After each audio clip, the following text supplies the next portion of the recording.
Hi, this is Randy Finney with Right Side of the Chart, and today is Wednesday, December 29th, 2021. This is video number 2 today. In the first video, I covered the equity markets. This video, I'm going to cover most of the other commodities and other assets such as treasury bonds and precious metals that I've highlighted recently. Just a note, I mentioned during the last video we only had a couple trading days left in the month. This month is unique a little bit. We're going to have a full trading session through Friday, even though we have New Year's coming up. The way it works is there's a rule that governs the exchanges, the holiday observations. Basically, to make a long story short, if the stock markets close on a Friday before a holiday that falls on a Saturday, then the stock markets will close on Friday. I'm sorry, if a holiday normally falls on Saturday and they close on Monday if one falls on Sunday, and quote unquote, unless unusual business conditions exist. So what happens is the markets will not close early on this Friday or close at all because it marks the end of a monthly, quarterly, and yearly accounting period, and so therefore it requires full day trading. So I just want to mention that. So we have 2 days left to see how the month closes, and that's relevant to, it's not a huge thing, but it's that monthly PPI histogram, PPO histogram that I'm watching on the NASDAQ 100 and some other things. So, all right, let's roll into the updates here. We'll do it quick, just breeze through each one. This is crude oil, and my outlook has not changed on crude oil. This to me is a big level. This green red line, it's a support / resistance line, meaning when it's green here, it acted as support for many years on crude. We're going back all the way into 2011, mid 2011, and you can see that the crude broke support, and when it broke we had a waterfall sell-off, big drop, put it in a downtrend, solid bear market. Came back in 2018, made a run at that level. Once again, pretty violently rejected. Again, this is log scaling, so you're looking at a drop each time. That level's around 76, and you can see that we usually drop down all the way down to about the at least the 42 or so level there. We did it there before the first reaction, and so these are the big levels I'm watching. And then to fast forward, we hit that level again here, right there. Hopefully you can see these arrows. Oh, sorry, I had them in light blue. So there, that's when we first broke it, and then we broke it here, but as suspected so far, I was right on that the breakout proved to be a false breakout, failed breakout, meaning we fell back down and had a pretty impulsive drop once that happened. And so that is a bullish technical event. And the reason I was expecting that is the charts indicated, because we had pretty strong and clear negative divergence, and that's usually the case for a failed breakout. So markets just closed. That was a closing bell if you heard that in the background. But again, we're going over these individual commodities and things like that. So where I'm going with this one is, boom, look, we've rallied right back to it. So there are no guarantees. Maybe crude does this. Who knows? Anything's possible. All I can tell you is this is, we're at or very near an objective level to short it again or add to a short if you shorted at any point. Let's just erase what you had, because you could have had shorts here. You could be long crude. You could have been long and took the breakout and freaked out when it had that 30 or so % drop off the top. Either way, that rally back to that roughly 76 level where we're at offers an objective entry for a swing down. I'm still longer term bearish on it, and I'm gonna I have given you and will continue to give you some targets on the 60-minute and 120-minute charts, and we're going to get to one of those in a second. That's probably your first stop there, give or take, roughly about 65. But we may very well head all the way back down here again. That's usually, again, the MO once you get to the top of that range and you get rejected or you break it. It's taken us down to that level there. So that's kind of bigger picture stuff, and such an aggressive target is based largely on the technical case right there, as well as some fundamentals that I think will come into play next year. Okay, and as we step it down all the way to an hourly chart, meaning every candlestick's 1 hour of trading, this is that same level, just zoomed in. And there it is. So right about, the way I have it labeled here, give or take, is about 77.65 crude oil futures. And you have, for the first time in a while, it's not yet confirmed, could be if we turn down there, negative divergence. Last time we had a little divergent high right here. Had it for some reason that line disappeared. Well, actually it was, yeah, there it is, a slightly higher high, negative divergence, and before all said and done, you had a drop. I'll measure it out for you. Roughly almost 10% there. We had a divergent high back here, which was good for that 30% or so drop, and we, highlighted as an objective short there. There was a breakdown right there, and a back test of the primary trend line came in, made another run at the previous high, rejected again. This is only a 60-minute chart, but I just showed you on the long-term chart it was a more significant longer-term resistance level, and there was that big drop that followed all the way down to there, and that ended with, of course, you got it, doesn't always end that way, but it ended with strong bullish or positive divergence right there. There's your divergent low, and so forth and so on. So that's it. Objective short entry, or if you were long off the divergent low and you wrote it up here, certainly an objective place to book profits. At the very least, you might want to consider raising stops. If I were long, I would have a stop somewhere below that 72.87 level right here. That's a pretty good level. You can see numerous reactions there. We broke out and back tested it from below as well. And that could also be just a short pullback target if you're looking for a drop of, nothing much, but a quick 5-6% drop. That could be your target. Otherwise, if you're a longer term trader, set your stops a little bit above and let it run for the next leg down, which will probably take us most likely beyond those two. And if you're bullish, obviously there's your big level. We already got rejected there a few times. If crude can power on through and take out these divergences and keep running and take out the 77.65, call it maybe 78, be safe, let's round that up, 78 resistance level, then that would be obviously your next target. This is where I'm leaning towards at this point in time.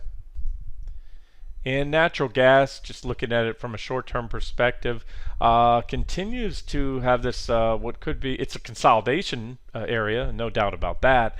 Whether it proves to be a basing pattern or not, time will tell. It's either a consolidation and downtrend, and you break down below it, and you could get another leg down.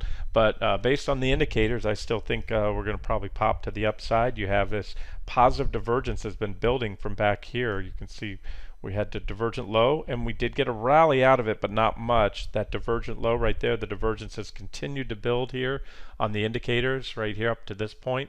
And so you can see I added a line today. This is same, all these other levels, but this one right here at 3,928 I gave you before.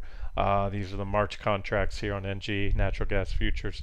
And so you had a couple reaction highs right here, right there, and right there, and so we need to take those out. There was a gap right there, so it's really more of a resistance zone, but to play it safe, a little bit above 3,928 should do the trick. Pop us out of that again, this consolidation or potential basing area right there. And I think at minimum, I have a few little stops along the way I already shared with you in the previous updates last week, but I think at minimum we're coming back up here. If we can pop that level and hold the breakout, it should run up to about 445.52. I think that's pretty good resistance. You can see a lot of nice clean reactions right there. And there's an example, a little consolidation range broke to the downside, and that gave you the next leg down, another level of consolidation, and boom, boom. Next up, let's look at the precious metals. I got a post out to you guys this morning because at that point in time it was the most timely thing when I was going over the charts this morning. I have to always kind of, if you will, triage, what to get out if there's anything. Again, it's the holidays right now. I imagine very few are even listening to my voice today on this video, and you shouldn't be. Spend time with family, friends, and enjoy the time off. Markets are low volume. You tend to get whipsaws, but again, for those that are watching or trading or just curious to what's going on, this was gold right here, defended the 1751 support level, put in a divergent low, most importantly right there, positive, aka bullish divergence, rallied up and then hit, and these were all targets laid out in advance. I was gone yesterday when it hit that 1819 level right there. In fact, it happened yesterday at 9 a.m. so yesterday morning. Gave you an objective time to exit. If that was your target. Even during the holidays, if you want to trade, use my favorite thing are OCO orders. One cancels the other. You can put that order in on all your positions, and what an OCO order is, you have a stop loss order on one side on a long position. Let's say you were long gold off this divergent low or somewhere there, and you had a stop. Let's say it started to pan out and you raised your stop up to here, wherever it was. And then you had a price target. You figured you'd get a reaction here, especially if you saw the divergence forming. The line disappeared right there. That's the divergence I mentioned this morning. So when the price target was hit, 1819, we had negative divergence, and that increases the odds that you're going to get a reaction off that level. Sometimes you'll go through my price targets, but most often you'll have a reaction there, and that was it. So you were able to sidestep what was probably about at least a 2, maybe a 3% give back so far. But then I picked it up today when I got back to my desk. Told you right here at 1792, and we were here below it. So that's an objective re-entry, and it was good so far. Nothing big, but a 1% bounce. Gold held that level, so that's the move. It's probably hard to make out in the video, but that's where we were this morning, and so far so good. Yes, we're coming off a divergent high. Yes, we could certainly go down more, and maybe we will. The bigger picture is gold's been grinding around for a while like this in this sloppy sideways trading range, right? However, the fact that we put in a pretty strong, pretty big divergent low right here, it was bigger than this one. This little divergent low, that little wedge, led to this whole move right here. And so therefore, this coming off that divergent low sort of sets to me the bigger picture and says we're probably going to zigzag higher, continue to zigzag higher, next target 1840, and that this divergence is probably only going to play out for a minor pullback. At least that's my thought process. And the thing about it, you don't get married to your trade. If you bought it today, let's say you bought it at that low, when I get the post out, there's a reaction low right there. You could keep a tight stop as an active trader, swing it up to 1840 or hold it and let it run. Or if you're still longer term bullish, give it a wider stop. I still think the longer term outlook for gold looks constructive. Next up, silver. Okay, this is a 120-minute chart, meaning 2-hour candles instead, but it's very similar to the 60-minute chart we're looking at on gold. And the technicals are pretty clear. This one we had very nice, as pointed out a week or two ago. We had a divergent low, so I like that positive divergence, and I like it much better when it's divergent low at support. Those are my favorite setups. Well, some of my favorite setups. It's not a bullish chart pattern. A bullish chart pattern could be a wedge, any type of any of the many bullish chart patterns. But this one is just simply it doesn't get any easier than this. You buy pullbacks to support, especially when the indicators confirm. So that was our divergence, positive divergence, just like we had negative divergence at that recent high right here, negative divergence, just like we had positive or bullish divergence there at that previous low. So simple stuff, really. Swing up, swing down, swing up. And because we put in a pretty large divergent low, yes, we did hit my 23,100 or 2310 target while I was out. A little brief momentum over, spike over it, but right back down to it if you look closely at those candles.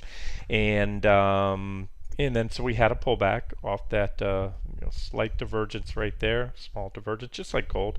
And that's where I pointed out to you today. It pulled back to the 22,619 former resistance right there. You can see reaction there as well, and then we broke out, back tested. So that's what it was an objective long entry this morning. It still is. We only bounced about 1-2% off that level. It's hard to even see, I'm sure, on this on the video. There it is. You can see, but we held it perfectly. They stepped in, and look, it wouldn't surprise me if it took another leg down. I'd rather step in than miss a re-entry there, but we could certainly move down, so you can give it a little room on your stops, and you can see the next target. Next stop should be 2380 if the uptrend continues on SI. And I'm just going over the futures now to keep this video relatively short. Most of you are probably familiar with the comparable ETFs. SLV is the silver ETF that holds silver, and then you have silver miners. SIL holds silver miners, SILJ, the junior silver miners. GDX is a gold miner ETF, GLD is gold. So there's a lot of way to play ways to play gold other than futures, and usually, not always, but usually the miners will move a little more than the metals themselves. So it's like I always say, sort of like a leverage play on gold. It's not technically a leverage trade on gold, but effectively it is because of the higher beta that the mining stocks have. Quick update on platinum. Platinum, at least this most recent long trade, was first highlighted back here, and that was what, late, almost at the end of November, beginning of December. And it mentioned at the time, I threw it out there and said I'd really like it and could see the possibility of another thrust down towards this low, come in at lower levels and put in a bigger divergent low, and that's exactly what happened. So we got another opportunity I pointed out there, just like silver, just a beautiful test. Even a slight undercut, which to me is even better. It gives you that little false, false breakdown, bear trap. Longs get shaken out if they have their stops too tight. I'm referring to under that previous reaction low. Sometimes you get some early shorts that want to jump in, thinking support's broken, then turned around and gunned up. And so it was good for a let me measure it out here for you. Grab this line. That was good for about a 12% move, and again, I updated today. Nothing new since then. We put in negative divergence, and this one and Palladium, I'm not as keen, so I'm not re-entering these. I think it's probably best to take profits. It could very well work its way back up, but I like gold and silver right now a little better than these. Caught that move, or if you caught it, or the bulk of it, and you're still in it, no problem. Let it ride. Just raise your stops, let it go. It could still run up. Quite often, but not always, platinum, palladium run with gold, and at times they don't even run together. I mean, palladium is in the group of platinum metals. It's one of the platinum metals. It's but there are times where platinum and palladium are going in different directions. You got to treat each of them on their own technicals is the way I like to trade. So that's it. So either way, if you caught it, congratulations to you. If you didn't, well, I'll continue to update if I see anything special. Otherwise, I may cut back on coverage of those. Same with Palladium. That one, like I said earlier today, was good for gosh, what was that? I posted it and measured it out earlier.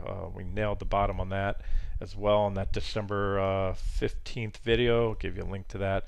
That was a 31% gainer right there, and we were in right here. That was mentioned at this positive divergence on the 15th, right there on the bottom, and shot up. Had it drawn out in a video, something along these lines, and said this would be my final target. Now, there's another potential target up there. If the trend line breaks and breaks solidly, and again, what I mean by solidly, that's not a breakout. That's a little whipsaw, and it's consolidating. So far, it's correcting. There's a little bit of divergence here on the PPO, and it's correcting in more of a consolidation mode. It's not in time, in other words. It's not pulled back. Did have a little bit of pullback there. Here, let me zoom in for you. Again, I know this video can be hard to see. So there it is, a little bit of a pullback, and I wasn't around then, but if you were, it pulled right back to my 1884 resistance level that I shared in recent videos. And but again, I was only looking for that. You get 30%. I'm still longer term bearish on palladium. That's the thing. I made the case, and we've hit it since I put it on a short several months back as a long term short, and it's fallen substantially since then. We've caught the two big counter trend rallies. Both of those were highlighted almost on the button right before they began, or right when they did. I guess, was it this one here? Yeah, whatever. We got this one. So that's it, guys. I just want to mention that's I'm out, and probably going to get rejected this trend line. If it breaks it, great. But again, why get greedy? You get 30% in 2 weeks. Move on. Wait for the next nice setup. That's my thoughts. And I like to always include the dollar and or euro when looking at the precious metals. And it's nice to see that they've rallied recently with the dollar still stubbornly hanging in there. What I mean by that is, I pointed out, we put in a divergent high here, right there. And that's a bearish rising wedge pattern, negative divergence right there. And it is 100% resulted in a consolidation, a correction. But it's correcting more so. There was a correction in price, no doubt. We fell from this point here. That's a substantial, nothing big, but a substantial correction in the dollar. But again, it's been more so in price, and so we're bouncing around really the bottom of the range is about this level here. There was a spike down below, so I can put 2 lines, and we'll call that a support zone. Let's just do that. And runs down from about 95.78 down to about 95.56. That's the big level there. And so really no updates since a week ago. This is the range. I said we have to break that. If the bulls do that, a marginal pop is not going to be very bullish in my opinion. I mean, technically a breakout above a trading range is bullish, but what it's not a breakout I would chase, because we're going to have, if it happens anytime soon, we'll still have negative divergence. Therefore, we could get a bigger correction. And so I still think we're coming back down. This is a longer term trend line in the dollar index, and I still think we're coming down to that level and probably hit it, maybe overshoot it and go down to that 95.59 level. But again, until we break this range, I can't say it with the highest conviction, because we're in a a sideways consolidation period, trading range. We need to break that. If we get that, that should be that next thrust up in gold and silver. That's where I'm going with that one, guys. And if it holds the bottom of the range and rallies and puts in that divergent high, well, gold and silver may have more downside, and we may have to look to maybe add some more or buy back in if we get stopped out down at the next support levels. And then that's the dollar. And the euro, it's pretty much an inverse chart to the dollar because it's the biggest component of the dollar index. Same thing, you box it in here. Looks like an EKG, right? It's a little blip trading range, and let's not overthink this one. It needs to break 114 right there, 114.09, and once it does, if it does, that should be bullish and take it up to my target there to 115.70. Gold and silver tend to run with the euro. They're positively correlated, so that should help the gold and silver trades.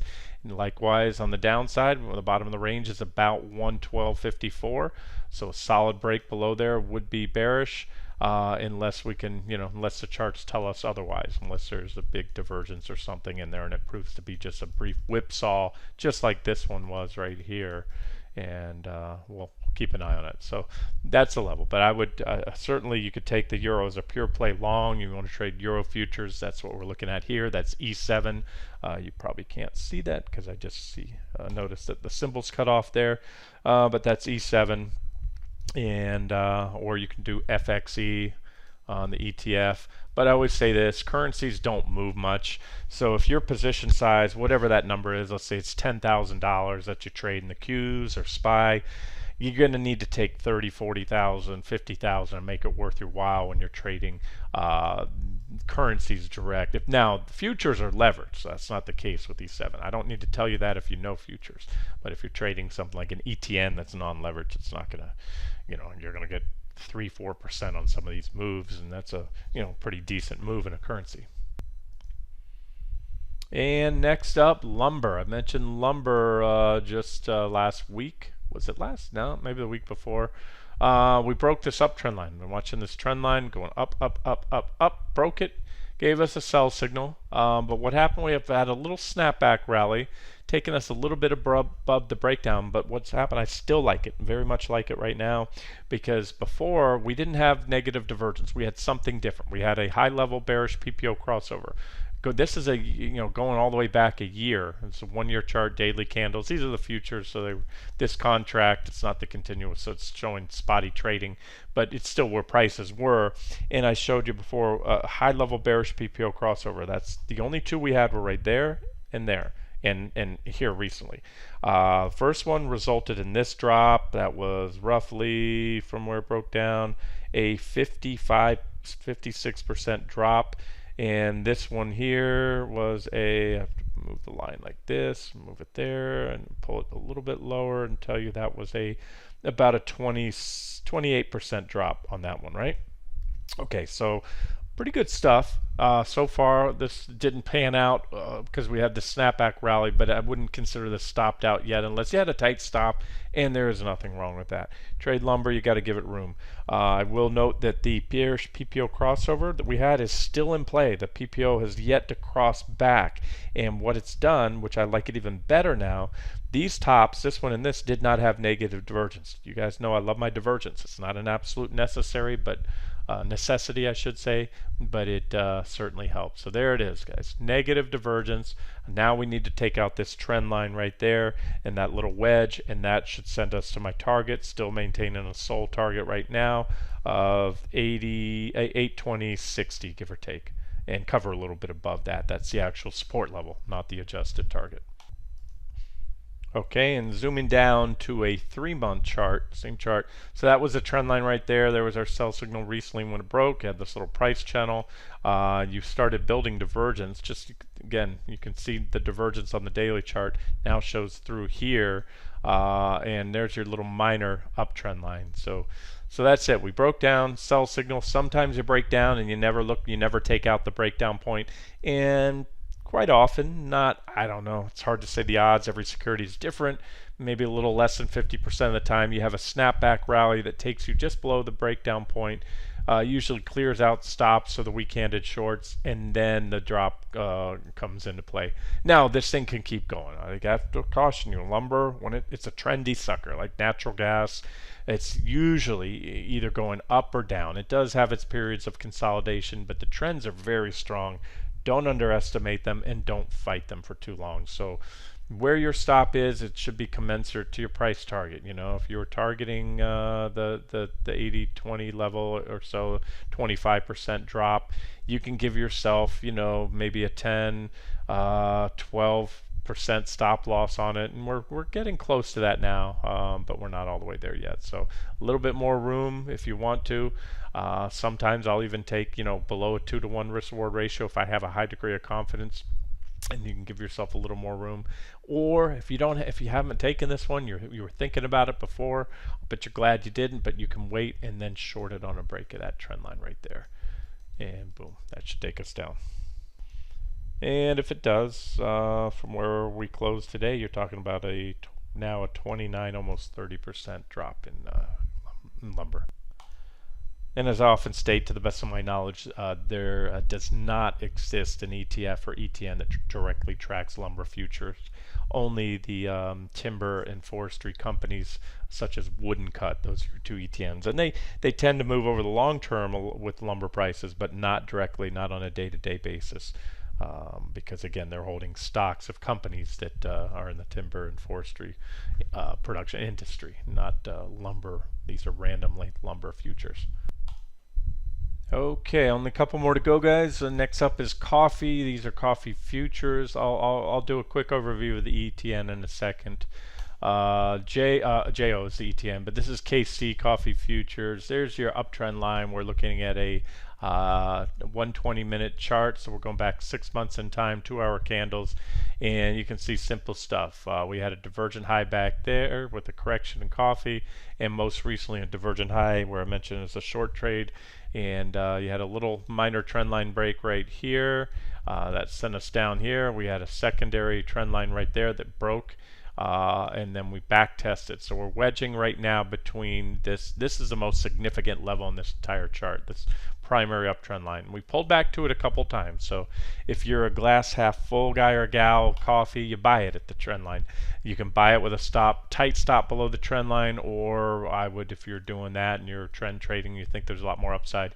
There's pretty decent support at 218-ish right there, and that may contain it. But I think if we break down, probably back test the trend line and then ultimately break and go a lot further, because that's going to be pretty bearish if we break that. So there was your negative divergence. That's where we're at. We're right on trend line support. Need to break that to trigger the next sell signal or objective short entry, and then it should drop. If it takes out 218 with conviction, should fall even further. Let me give you one more level to target in case I don't get a video or an update out before that happens. If that does happen, I'd say $2, just about $2. The ETF or ETN, technically speaking, very similar but not the same. The ETN is JO, and this is it on a daily chart. Very simple. There's your long-term primary uptrend line right there, coming off the March or late March, early April low back in 2021, earlier this year. We've been building some pretty powerful negative divergence right there, and we had a divergent high right there at that point, right? And you can see that resulted in a drop of about 24% in coffee. So although I've been an ardent bull on commodities for the last few years, you may not want to ride out a correction. That in this case, I haven't listed targets here. Let me just say right there, minimum. Let me just give you the levels to watch. I see support there about 58, 52, 55. Round that up. And maybe all the way down here to about 49, 41.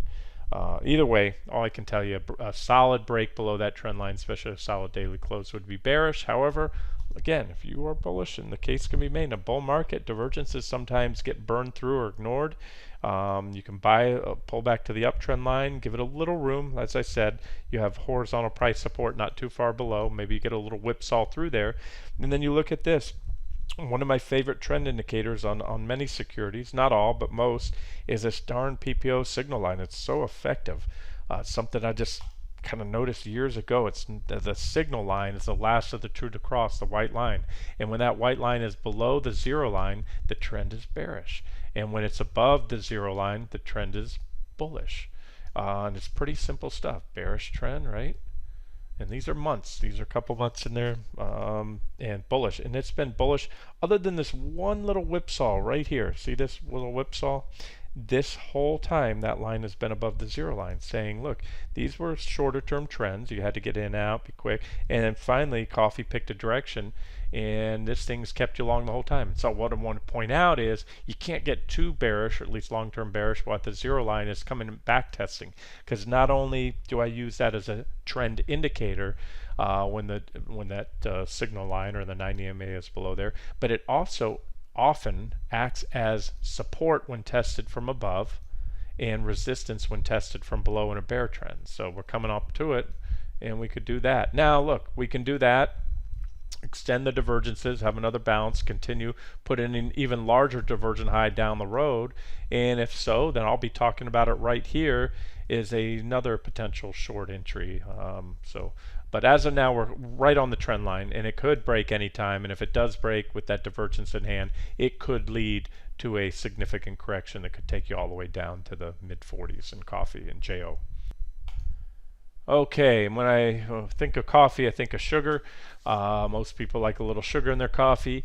In this chart, I'm going to get a little granular on it because there's just so much. I noticed something fairly recently. I pointed out to you guys just some trading tidbits or things to pick up on in sugar, really looking at the PPO and the RSI. So back here, gosh, I don't know where to begin. We've had longs and shorts. We're for a while there. I made it clear I was long-term, trend trading and bullish on the commodities portion of your long-term portfolio. But then, in recent months, we started getting very overbought, negative divergence on a lot of those, some trend line breaks. And so I've gone into what I call hit and run mode, which is swing trading mode, in and out, in and out. And so I pointed out here, there's a couple things to look at. First, let's start on the RSI. I have two lines. Right, and the upper line I have at about 86,275. That's overbought, and you can see when you get to those levels, on or about those levels, which I'm circling right here, they mark significant tops. I'm going above these circles, and every single time you hit that level, it wasn't long, if not immediate. In that case, yeah, and that was immediate. That was the peak, and we went a little lower and then dropped off. So my point is, these were all nice short trades. Now the thing is, and this is, I've already gone over that with you guys, and we had the most recent trade was a long, I think it was, no, it was a short. We had a long here, so we're going to go down to the bottom. Just to point out that I also added a line to the bottom there at about the 20 level. Remember, the RSI on charting platforms, the default when you load an RSI, they're going to give you 30 is oversold, 70 is overbought. Delete those lines. Look at each security, whether it's the stock market, individual stock, a commodity. treat each security different, because 70, you start shorting or getting out of your longs at levels of 70 on certain securities, you're leaving a lot of meat on the table on those longs, and you're also going to get underwater and probably stopped out on your shorts. So each security has different boundaries, if you will. Some get more overbought than others before the trend changes or slows down, and some get more oversold. So it's 20, let's take all those lines away, or where this one seems where you typically, at least in recent months, and that's the other thing I need to add, don't get married to this. 6 months or 6 years from now I may be covering sugar, and I might have, and I probably will have, different levels, because maybe it's trading differently at the time, at that point in time, due to whatever dynamics in the fundamentals or technicals. And so therefore, don't get married to these levels here. Like I always say, the charts are dynamic, and so is my analysis. It has to change. It's rapidly, constantly changing. So anyways, that's it. Long there, long there, long there, long there, long there, and that's swing trading for you. So, and now it's, you could just solely trade off that RSI recently and been profitable in each trade. And what's the strategy? Well, I'll get to that in a second. Where do you take profits? You can either set your stops, let it run, and once you get profitable, raise your stop to protect at least to entry. If you do that, you get in on those signals, and you have a stop. Let's say whatever your comfort level is. It all depends on what you're targeting, but let's say 3-5%, somewhere in there. And then once you start, the trade starts to pan out, you can always move it to entry, so you're guaranteed not to get a loss. And then if it continues to pan out, you can raise stops. That's strategy number one. I'll get to that in a second, or expand on that, I should say. But the other thing down here now is, so if you could couple in those overbought and oversold readings, especially with the divergences, you can see those. There were some divergent lows and divergent highs that I'm circling here. These two were divergent highs, and these two were divergent lows down below. That's bullish. And those divergent lows and divergent highs usually gave you bigger trends. So what I'm doing is, that kind of segues into what I was saying a minute ago, with how far, how much of a gain you might want to target. And you just have to look at the trading history and see, okay, when we get in these little ranges here, get these, some of these signals aren't as strong, you might want to target these little moves, and they might only be 3-5%. And then you get more powerful signals. Let's now loop down to the PPO. So I have an extreme line down there at about 1.2, right here, here, here, here, and there. That's where it hit it. So you got into there, they're all profitable longs. But you can see right now the PPO just made a bearish cross down, so that might mean you want to get out of there. The other thing I was showing you, and that's yeah, those are the white lines that show those buy signals. And again, coupled, here's where I'm going with that. And I know I told you I was going to get granular on this. And I'm coupling those signals with the RSI signals, and that just puts the odds in your favor. So those were all profitable long entries. Not that I posted each and every one. I started picking up on that recently, but we got the last few. And then on the flip side, you have these bearish PPO crossovers that are above the zero line, what I call high level crossovers. And you get the really high level crossovers, that's here, here, and here. You get the bigger drops, right? And that one ultimately down there. And then you have these smaller crossovers. They're still above the zero line, and that was 1, 2, 3, 4 right there, right? Each and every one of those resulted in a tradable pullback. And then you have bearish crossovers 1, 2, 3, 1, 2, 3, and this one resulted in a bigger drop, but it also coincided with this divergent high right there. See, so these two right here, let me clear everything out. I know I'm going fast, guys, and I'm sorry about that. It's just the way I'm kind of brain's wired, and I don't want the video to go forever. So like I said, 1, 2, 3. It was a third one that was winner winner chicken dinner. Not that these two didn't play out for a little pullback trade, but that's it. This one you had negative divergence, and again, I like those divergent highs and lows. So we had 3 bearish PPO crossovers, each one with the PPO making equal or lower highs, the RSI making lower highs, and then that was for a bigger drop there. And then we hit an extreme low, positive divergence on the RSI, and there was one of our bigger rallies. So that's it, guys. Just there's a lot here in this chart. You just kind of have to know what to look for, and this works until it doesn't work. And if I take 2 or 3 trades that hit this extreme down here, or this RSI extreme, and I get high and low level bearish PPO crossovers along with it, and they don't pan out, well then maybe I may step back from using this strategy.